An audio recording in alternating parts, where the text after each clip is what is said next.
Okay, good morning. Continuing on today with some more reading from Bhante Piyananda's Away from LA, and also some more reading from Stillness Flowing. And today I wanted to explore the theme of ego and conceit. So I'll do a few readings that are all centered around that theme. And begin with another very nice story from Bhante Piyananda's book about a time when he traveled to India. In the summer of 2011, I spent the Rains Retreat, or Vasa, at Bodh Gaya in India with Venerable Sila Vimala, my dear friend, who is a professor of Buddhist studies at the Graduate Theological Union in Berkeley, California. We were invited by the Mahabodhi Society to spend the retreat meditating and teaching Dhamma. Bodh Gaya is one of the four most sacred places in Buddhism, the location of the Bodhi tree where the Buddha attained enlightenment. Buddhist devotees come from all over India and the world to visit the Bodhi tree. They also spend time to visit some of the 55 temples in the area. These temples were built and currently maintained mostly by devotees of the countries where Buddhism is a major religion, like Sri Lanka, Thailand, Myanmar, Bhutan, and others. One evening, as I was preparing to retire, there was a knock on my door. I opened it to find Venerable Medankara looking a bit distraught. This kind, energetic, and helpful monk is the current abbot of the Bodh Gaya Mahabodhi Society. He looked after Bhante Sila and me during our visit. I asked him, "What's wrong?" "A group of doctors from Sri Lanka are complaining about a monk staying in their hotel. They want to see you." On the way to the office, Venerable Medankara explained what had happened. 7 doctors had come to Bodh Gaya on a pilgrimage, and one of them encountered a Sri Lankan monk in the hotel lobby who greeted him with the words, "Kohomada Aya." "What's wrong with that? It's customary for people from our country to greet each other this way. It simply means, 'Greetings, elder brother.'" "What is the monk doing in the hotel?" "He is retained by one of the large travel agencies in Sri Lanka as a guide and to arrange religious services for pilgrims. Currently there are 200 in his group, and they're all staying in the same hotel as the doctors. It seems that when the monk saw the doctor in the lobby, he was happy to see a fellow Sri Lankan and just wanted to make him feel welcome." "This doesn't seem like a problem to me," I replied, wondering if there might be some other reason for the upset. "Wait, there's more. The doctor took offense at the monk's use of the word Aya and scolded him for his rude impertinence. He started shouting at the monk, saying he was disrespectful and an embarrassment to the Sangha. The other doctors in his party entered the lobby at about that time, and when they heard about the monk's greeting, they joined in the ruckus. Several members of the monk's tour group heard the loud shouting and came running to his defense, saying that he had said nothing disrespectful at all. The doctors and tour members made threats toward one another and were about to start fighting when the hotel manager came rushing in with some of his staff. The manager asked the monk in Hindi what all the shouting was about. When the monk explained, the manager and local staff started yelling at the doctors. The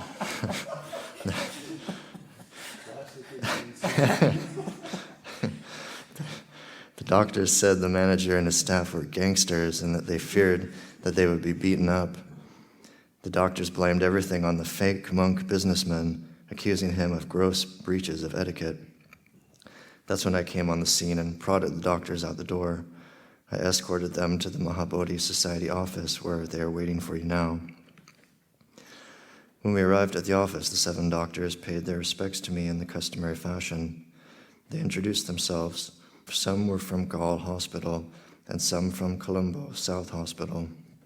I told them that I was originally from Gaul and that one of my relatives was chief of staff at Gaul Hospital. They knew who I was. I often give talks and interviews on television whenever I visit Sri Lanka. One of the doctors spoke. "We have a complaint against a rude monk. It is very disturbing, and unless I get it off my chest, I'm sure I won't sleep tonight." "What is your complaint?" The monk saw me in the hotel lobby and called me Aya.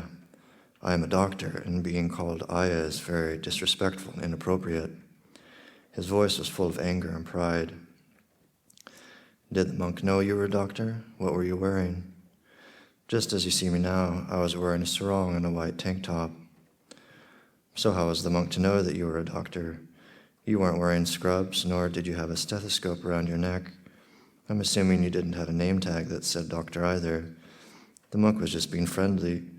I'm sure that if he had known you were a doctor, he would have called you doctor. I looked at the man and smiled. The doctor didn't reply. He only said angrily, "How would the monk like it if I called him Mali?" Mali is the Sinhalese word for a younger brother. I asked him, was the monk wearing civilian clothes or was he in robes? He was wearing the robes of a monk, he said defiantly. My dear doctor, in most rural parts of Sri Lanka, it is very common for people to use the friendly salutations of Aya and Mali, depending on the ages of those conversing.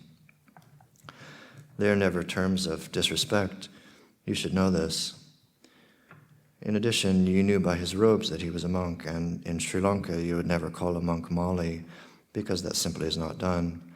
You would call him Hamuduruo, or Venerable Sir, would you not? Well, at least you could have called me Mahathea. Mahathea is the Sinhalese word for Mr. or Sir. Perhaps that might have been a better choice, but let me talk to the monk and investigate. What is the purpose of your visit to Bodh Gaya? Are you here to only see the sights? Another doctor spoke. We are here on a pilgrimage. Since you are pilgrims, I'm sure that you are here to learn about the teachings of the Buddha and to practice compassion and loving kindness. Why don't all of you join me tomorrow morning at 5 a.m. under the Bodhi tree? I will guide you in a meditation and offer you a Dhamma talk afterwards.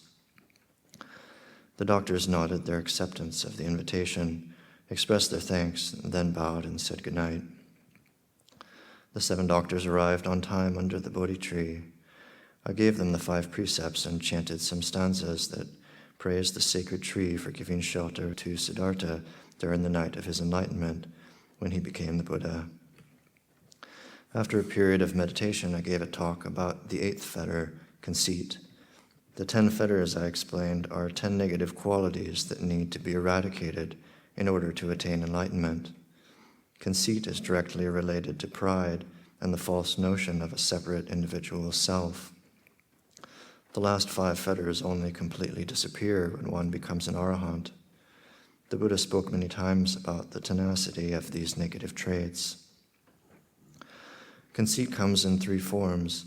The first is the belief expressed in the feeling that I am superior. A superior attitude is expressed in many ways. A sense of pride in some aspect of the false self with the resultant feelings of entitlement. A good example from the time of the Buddha illustrating this kind of conceit is the story about Channa, a childhood friend of Prince Siddhartha. He was the charioteer that drove him away from the palace that fateful night when he left Kapilavatthu in search of enlightenment. Channa ordained as a monk shortly after the Buddha attained enlightenment. After nearly 39 years as a monk, Channa still hadn't conquered his pride. Due to his former relationship with the Buddha, he believed that he should have an exalted place in the Sangha. He lorded it over other Sangha members. He was arrogant, always demanding courtesies he felt were due to a person of his perceived status. Just before the Buddha passed away, the Buddha told his faithful personal attendant, Venerable Ananda, "After my passing, the monk Channa is to receive the Brahmadanda penalty, the silent treatment." Venerable Ananda asked what that was. The Buddha replied, "Let Channa say whatever he wants. The bhikkhus should neither advise him, nor admonish him, nor deter him. This treatment would cause Channa to change his errant ways." After the Buddha's passing, Venerable Ananda carried out this sentence, and Channa was devastated. He spent some time in solitude, eventually going to Venerable Ananda for help. He asked the kind monk to preach the Dhamma to him in a way that he could understand it. Venerable Ananda did so, and Channa was then finally able to achieve arahantship. His conceit was gone forever. The doctor squirmed a bit sitting in front of me under the shade of the sacred Bodhi tree. It seemed that my words had struck a sensitive nerve. The second kind of conceit is the conceit of inferiority and is expressed in the feeling, I am worse.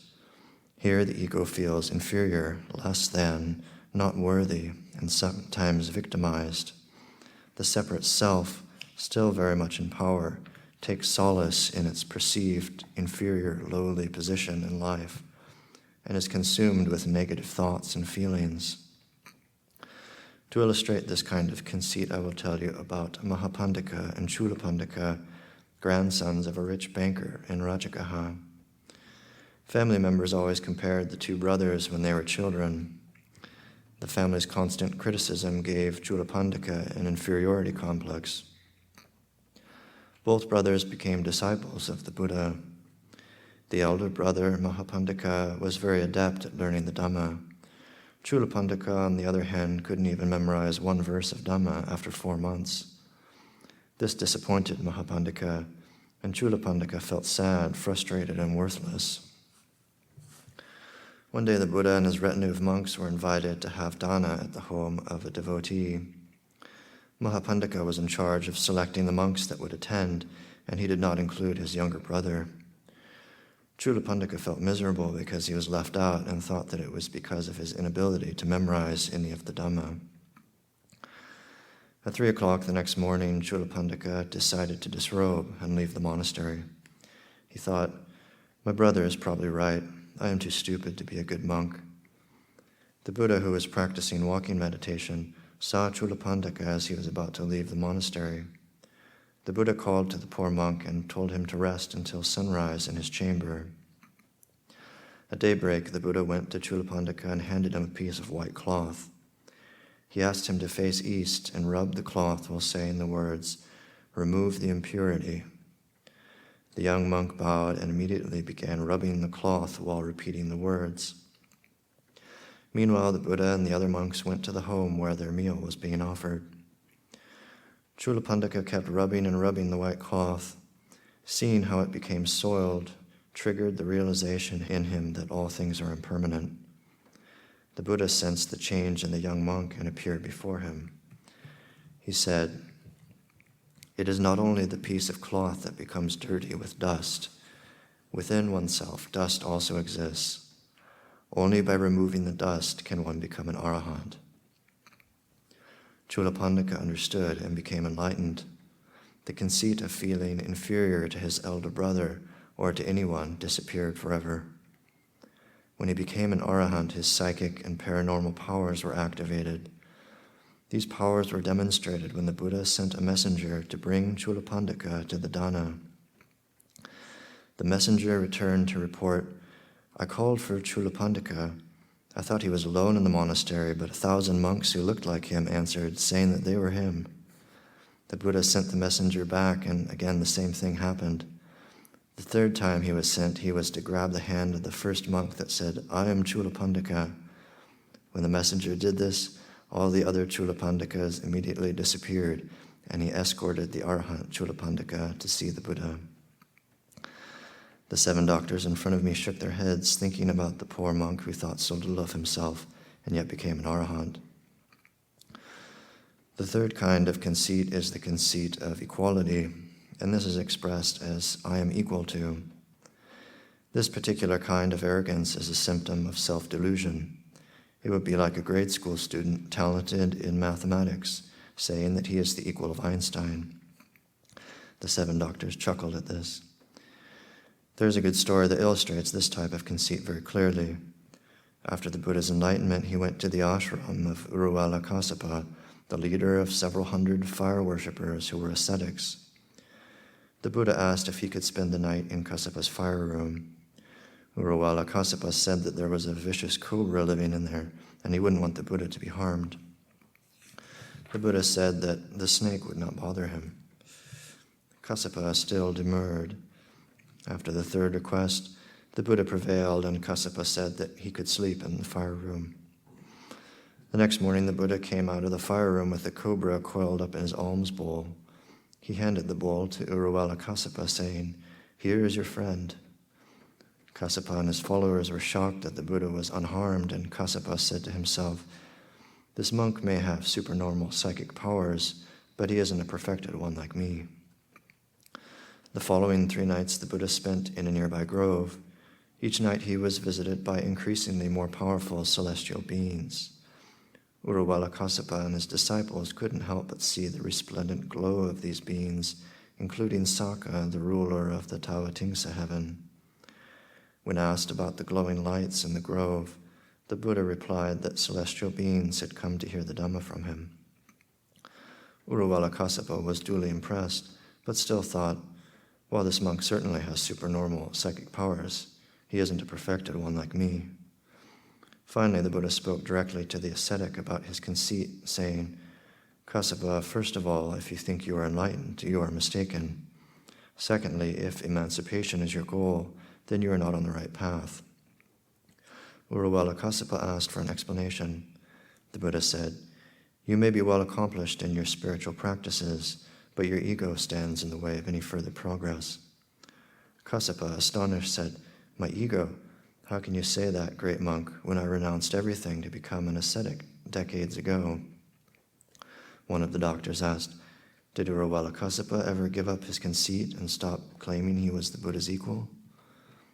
It was not long after this that the Buddha preached the fire sermon to Uruvela Kassapa, his 2 brothers, and all of their combined followers, who then became monks and were liberated from the taints by non-clinging. The 7 doctors remained quiet for a while after I finished my Dhamma message on conceit. I happened to look up and see the tour guide monk passing with his group. He was carrying a loudspeaker and was pointing out the various landmarks and temples. His voice sounded cheerful and pleasant. He obviously enjoyed what he did. I asked the doctors to practice breathing meditation and excused myself to speak with the young 30-year-old monk, whose name was Venerable Nagita. I said, "I heard about your encounter with the doctors last night." Bhante Nagita, frowning, said, "Please believe me, Venerable Sir, I did not know they were doctors. I'm so sorry for the trouble I caused." "You don't have to be sorry, Nagita. There was no way you could have known their profession. They weren't dressed like doctors. It was simply a misunderstanding. Perhaps it might be better to call Sri Lankan men Mahathaya if you don't know them." Bhante Nagita nodded in agreement, and I asked him to come over to the Bodhi tree for a few minutes. He had another monk in his group take over for him while he was away. We came to the sacred tree, and I said to them, "This is the monk you were complaining about. He truly meant no disrespect when he called you Ayah. This is simply the way we Sri Lankans speak to one another. You have to understand the Buddha's teaching about personal status and the fact that there are absolutely no existential differences among humans. In reality, there are no castes, classes, races, titles, or nationalities, just people." The doctors were starting to get the point. I continued, "In the Paharata Sutta, the Buddha talks about the 5 major rivers that originate in the Himalayas. Each has a name such as the Ganges, Brahmaputra, and Mekong, but once the river flows into the ocean, the names of the rivers disappear. It is simply ocean." The doctors apologized to Venerable Nagita and thanked me for taking the time to teach them about ego, conceit, and equality. The young monk blessed them, smiled, and turned to rejoin his group. One of the doctors said, "The Bodhi tree is a wonderful place to learn one of life's great lessons.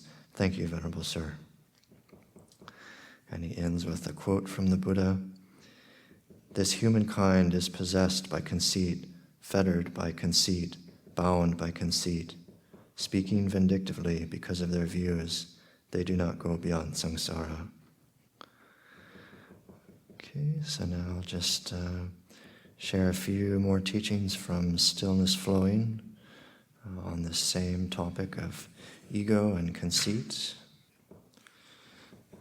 And just wanted to begin with a short teaching from Lumpur Cha on highly educated people and the tendency towards conceit for these types of people. At a time when education based on Western models was being promoted as the great panacea for Thai society, certificates and university degrees conferred great status. When Paul would try to puncture an uncritical belief that book learning was in itself an invariably good thing. This is a quote. "Some people study so much that they become stupid, impossible to talk to. When they go up high, it's too high, and when they come down low, it's too low. They never see the middle way. Do you think that just because you've studied a lot that now you're smart? Look closely. There's such a thing as being too smart. Strong attachments to views and self-importance arise. You stop seeing other people as human beings. You think that you're more powerful, better, more brilliant, and that way of thinking inevitably leads to contempt for others. Thinking that you're superior to other people leads to nothing but trouble.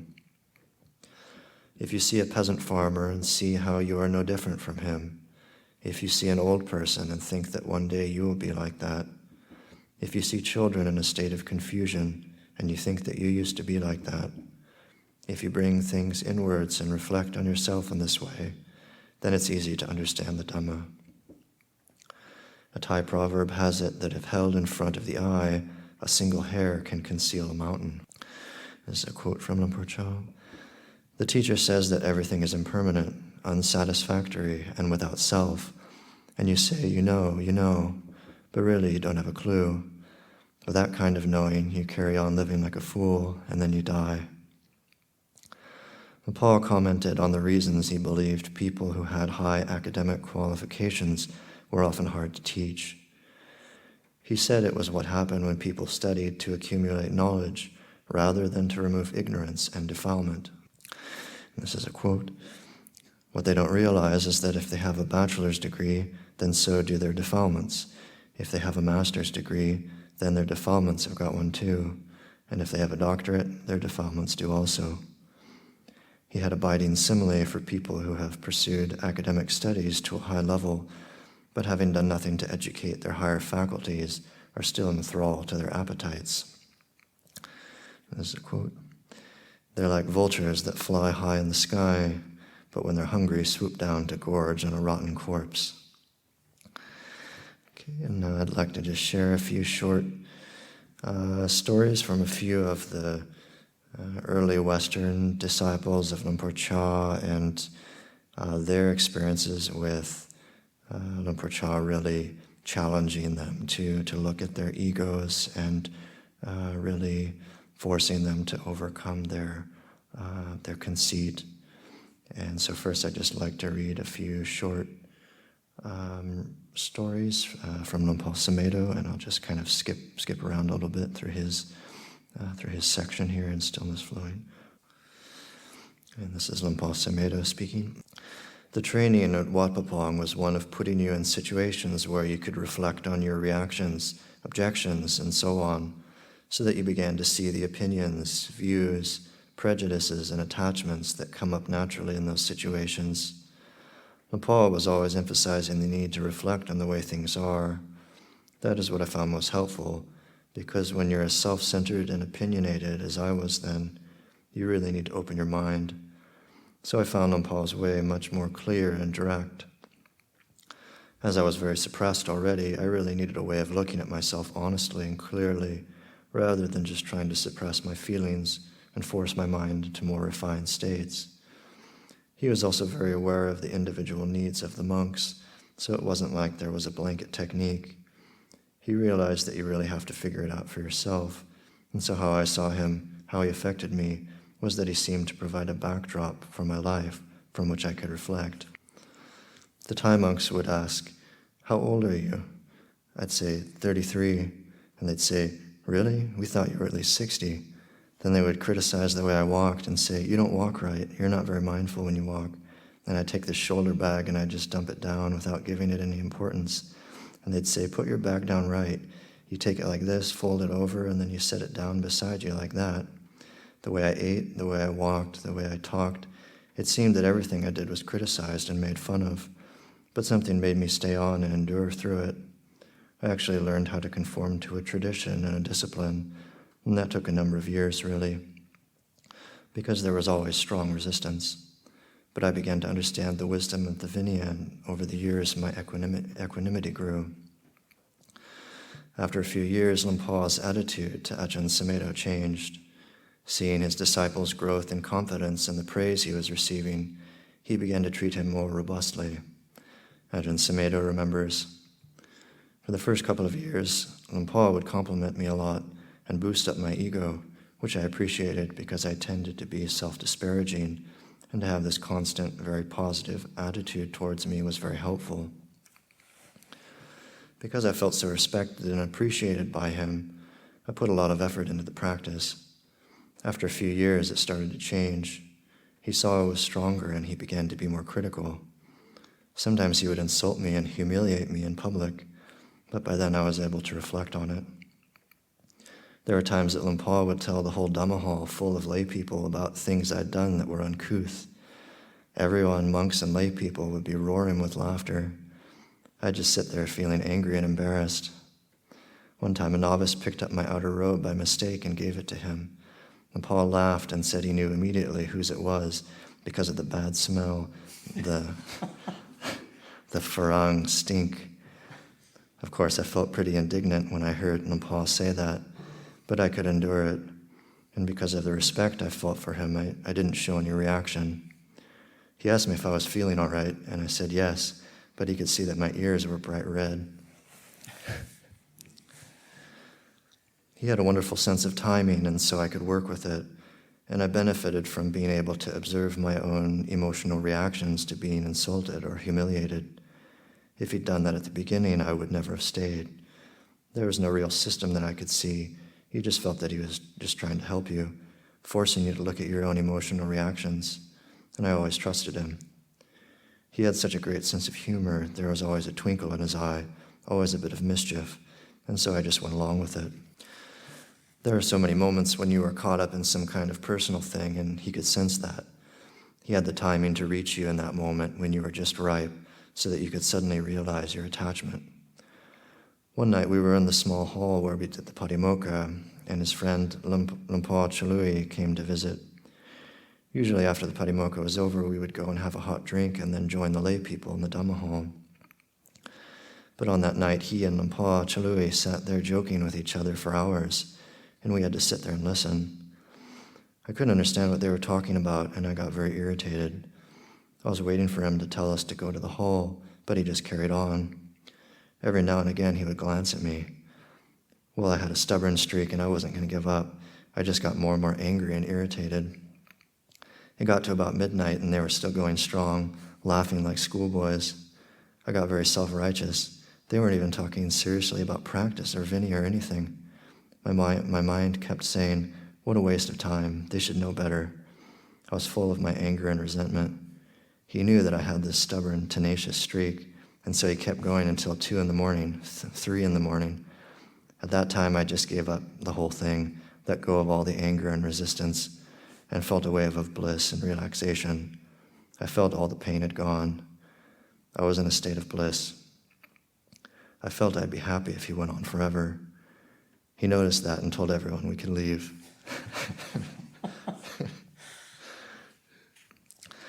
In order to develop the right attitude towards giving Dhamma talks, a monk needs to guard his mind against the desire for praise and appreciation, and he must develop a thick skin.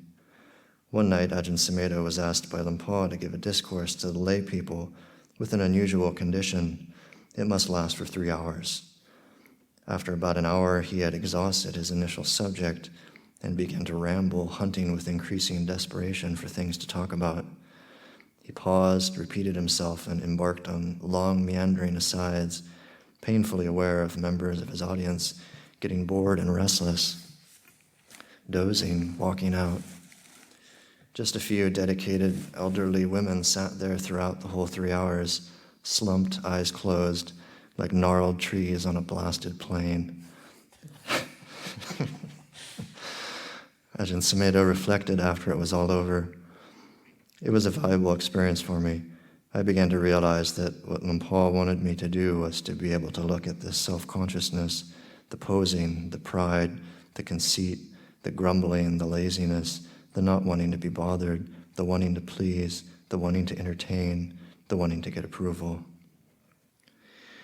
And I just wanted to finish with one last short story from Ajahn Viradamo, who has a very similar experience.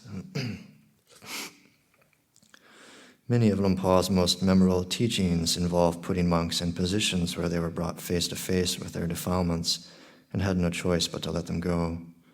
The reactions to praise and blame were a fertile ground for such instruction. Ajahn Viradamo spent his first rains retreat at a branch monastery, and while he was there memorized the Patimokkha. Chanted at speed, the text takes some 45 minutes to recite, and learning it by heart is a formidable undertaking. He returned to Wat Pah at the end of the year with a sense of accomplishment.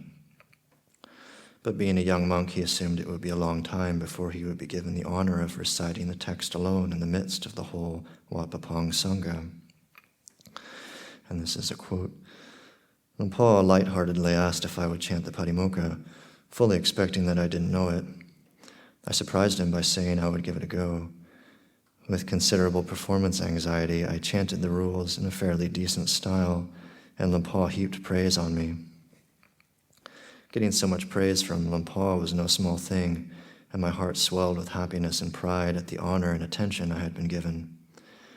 A fortnight later, Lumpur commanded me to chant again. This felt a bit strange because it was not a request, but I thought I would be able to show my stuff once again.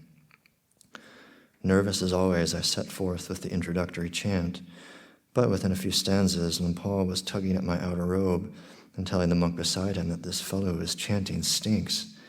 He said, "Doesn't he wash his robes?" My powers of concentration were limited at the best of times, and this interruption was quite upsetting. I lost my focus, made some errors, regained my focus, and started again. For the next hour, Lumpur continued to interrupt my concentration again and again. Each time I became more confused or angry and had an extremely difficult time finishing the recitation. I can't remember if the other monks were chuckling to themselves, but it was obvious that Lumpur was offering a very direct and difficult teaching. You like praise and success, but when you are blamed and fail, you suffer. Go beyond praise and blame to be free from suffering. Okay, I'll just leave it there for today. And are there any comments or questions for Lumpur, Ajahn Yaniko? Just really brilliant, good reading. Yeah, sadhu. Praise.